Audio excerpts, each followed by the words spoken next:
All right, so this is going to be probably one of the last RO videos that I post on this channel. So it's a not genetic, holy shit.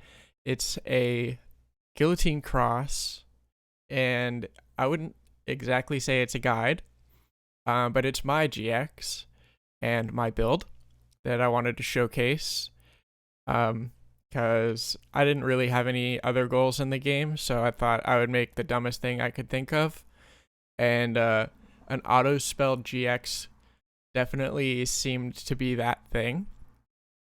Um, but yeah, so the reason for the whole last video thing is, as people probably know, the servers are going to be closing for at minimum like 2 to 3 months, assuming everything goes smoothly, while they launch their new game, Ragnarok Transcendence.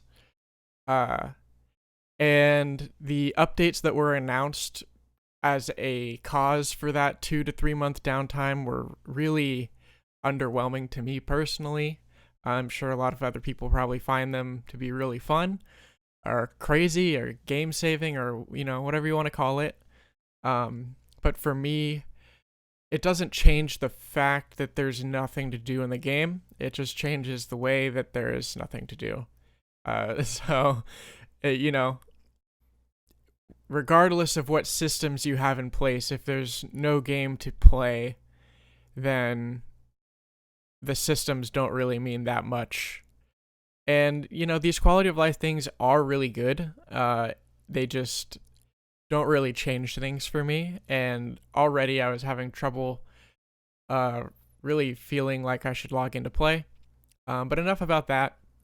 So here we have Scuba Cabra, the Infinity Chain GX, and basically for the gear, I have the Celine's Ribbon and the Celine's Brooch. And when you combo those together, you get attack speed +1, or actually, this just gives attack speed +1.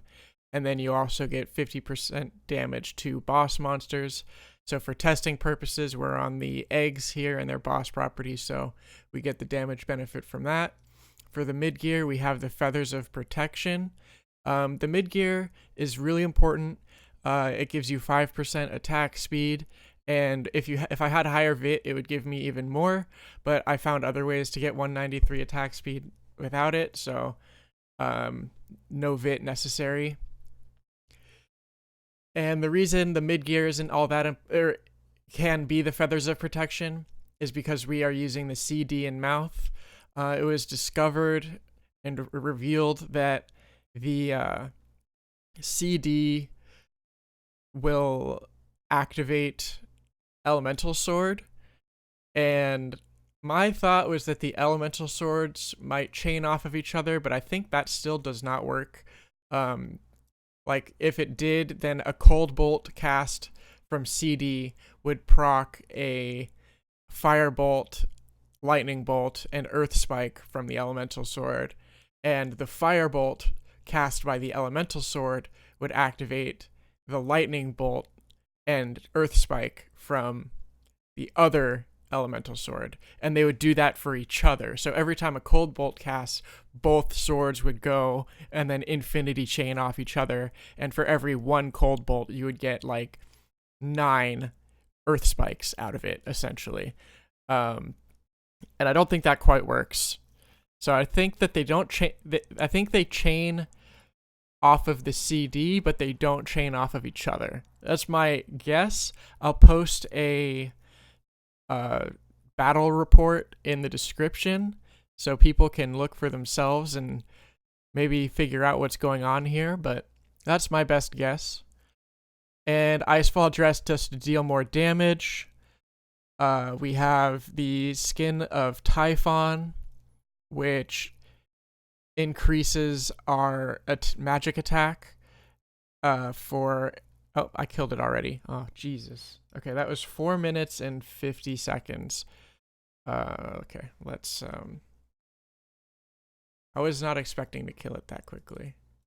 Re-up, kill it again. And yeah, okay, so where was I? At +7, it restores SP. Who cares? At +8, it gives magic attack +15 for every 20 agi and vit. And I have 120 agi and 80 vit. Then I have the temporal agi boots. Oh, sorry. Forgot to mention the Skin of Typhon has the Rockridge Arklaus card in it, which gives 3 magic attack for every 10 int. And we have 120 int. So that would be 36. It gives 1% attack speed every 10, so we get 12% attack speed, and then another 40, so we get 70 plus magic attack, and we get 12% attack speed. And then I have +12 temporal agi boots with attack speed and runaway magic for the obvious benefit of 200 int. As you can see, we've had about 300 int this entire time, and always keeping the bolts up because the attack speed is enough to keep CD activated constantly. And then temporal agi boots, these attack speed enchants give 10%. I also get 3% every 3 upgrades, so they're giving me 12% for the refinement, and then a flat attack speed for having 120 agi. For the Celine's Brooch, I already mentioned it gives 1 flat attack speed. And then just for int, I have the temporal ring to go with the runaway magic. But if I'm fighting something that has magic defense, I would use Magician's Glove. And that should have an Elvira card in it, but I never really use it, so I haven't recarded it. It's obviously unnecessary. And then for the Shadow Gear, we have the Costume Archangel Wing with the attack speed +1. We have the physical Shadow Ring or Earring that gives 3% attack speed. And then the Rapid Shadow Pendant, which gives, I believe, 4%, maybe 5%. It gives 1%, 2%. Yeah, it only gives 4%, so it's not a huge change. But if I don't have this, my attack speed drops by 2. So that 4% attack speed really adds up. So basically, if you haven't figured it out, the weapon is a double Cow Raider Sidewinder. So I get the double attack, which gives me more, I believe it gives me more chance to activate the bolts. And since I have double attack 10, I get double attack 10 out of the Sidewinder card instead of double attack 1. And this is a +14 sword because Cow Raider card gives, I believe, 45 magic attack. If the one-handed sword that it's in is +14.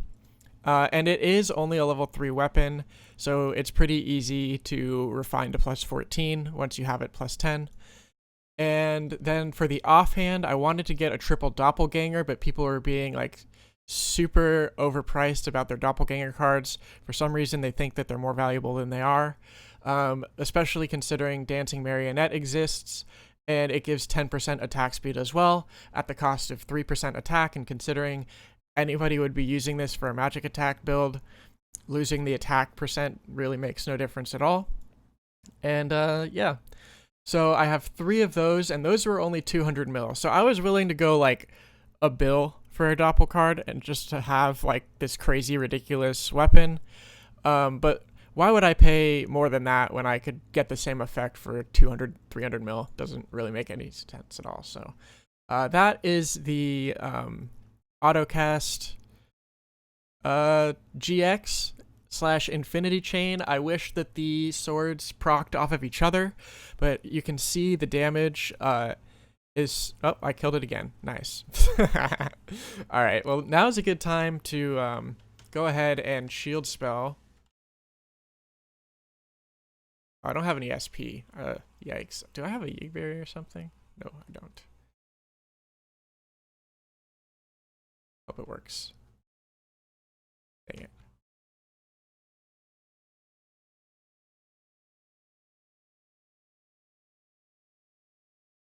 There we go. Got it. All right, so now I'm going to switch over to the other build.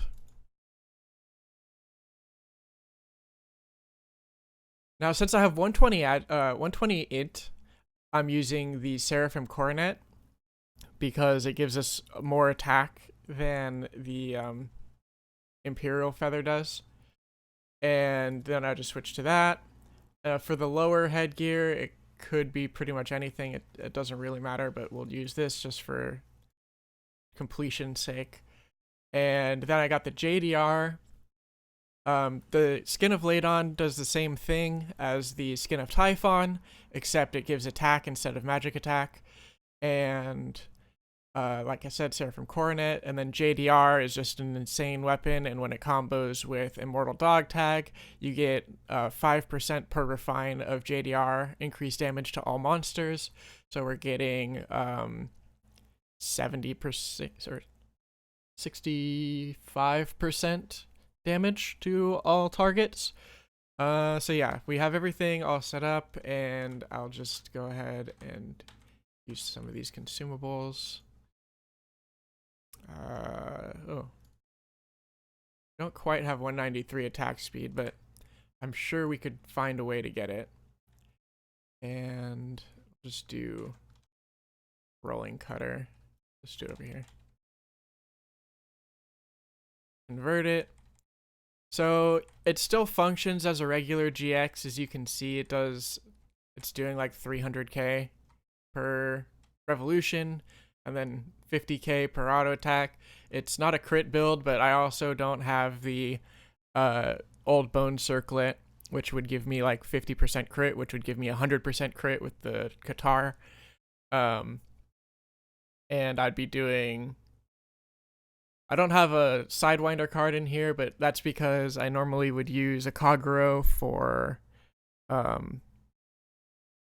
the Shadow Warrior buff, which gives double attack.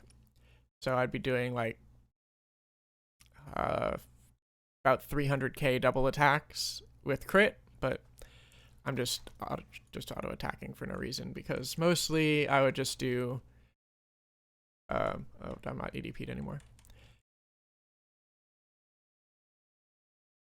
I would just do rolling cutter and then cross rip slash for, I don't know how much damage that is, but it's over 1 million. So yeah, as you can see, it still functions as a regular GX as well. But I also just have the option to gear swap into this ridiculous stuff. And yeah, so that's pretty much it. Hope it was entertaining. And I think what I'm considering doing is just streaming other games on Twitch and posting the VODs to YouTube in the future. So I think it would be twitch.tv/scubavision. I'll leave a link in the comments. But yeah, I think RO is done, and you know, not to ruin anybody else's fun. You know, if you still like the game, don't let me change your mind. But it's just not for me, and I don't know when the next video will be for it, if there ever is one. I'm not saying that there never, ever could possibly ever be one. But I would have to see something really, really special within the next couple of months to really change my mind, I think. But anyways, it's been fun, guys. Have fun with what's left.